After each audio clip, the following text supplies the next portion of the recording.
First released in 2015, Splatoon is one of Nintendo's most popular franchises to date, but mostly one of their most original new intellectual property to date.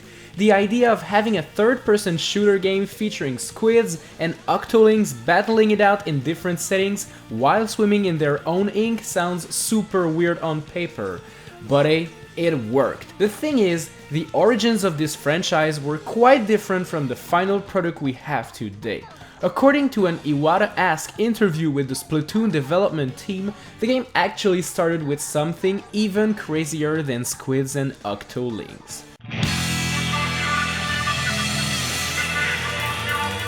A first demo was made by the program director of the team, Shintaro Sato-san, who created a game featuring two blocks, one white block and one black block, shooting each other with ink as they had to steal each other's turf. Satoru Iwata joked about the fact that this could be a tofu war, where a block of firm tofu, the white one, fights a block of sesame tofu, the black one.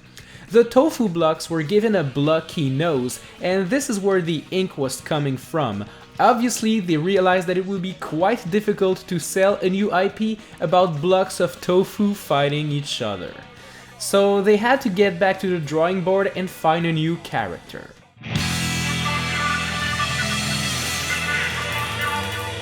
The second phase included humans with arms and legs that could hide in the ink, but the team struggled with these new ideas and even thought about reverting to tofu blocks at first, but as Iwata pointed out, the tofu thing probably wouldn't have sold as many copies as an humanoid form character.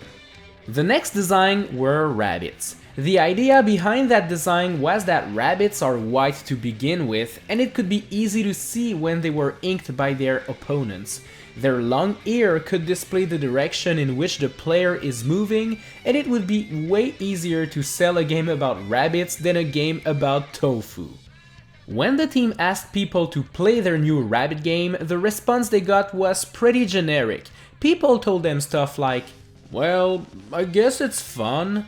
And you know, from a game developer's perspective, a simple, "I guess it's fun," isn't super positive. I mean, imagine if you guys would go to the comment section of this video and you would type your comment like, "Well, I guess this vid is okay."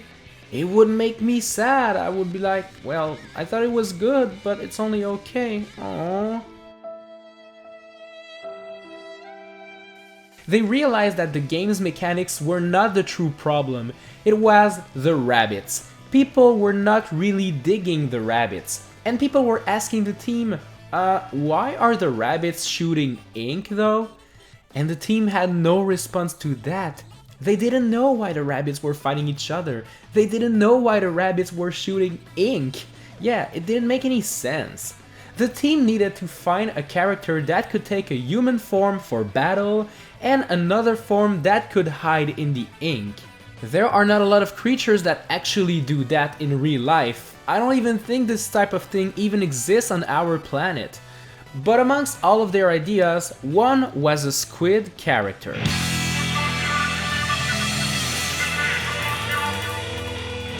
They began developing this new prototype in which squids would transform into humanoids form for combat and turn back to squids to hide in their ink. Having a squid form also allowed for more mechanics, like inking walls. During the first phases, the team did not know if they wanted people to be able to ink wall or not because it was pretty much pointless as it didn't count in the turf war end result. But, you know, with the squid-like characters, they could use the ink on the wall to climb this wall. This would add depth to the game, so they solved their problems about inking walls and they found a new character that could actually work out fine. And thus, the squids we know and love were born. Well, they were born sure, but their design was not final. You see, the first designs wanted to keep the squid look even when in their humanoid form, so we got these things here. Ugh. The problem came in the fact that it wasn't easy to identify the squid form and the human form, as both creatures resembled squids.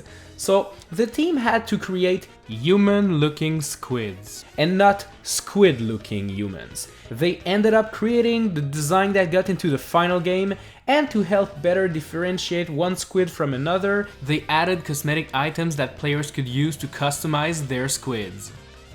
I always find this type of development story fascinating, and it always makes me wonder, what if Splatoon ended up being a game about Rabbit? Would it have been as popular as it is today? Would we be playing a sequel on the Nintendo Switch today? Who knows? Anyways, my name is Nico, I hope you learned something today with that video, and if you have great ideas of things you want me to cover in the next VG Mindblows, be sure to tell me in the comment section down below.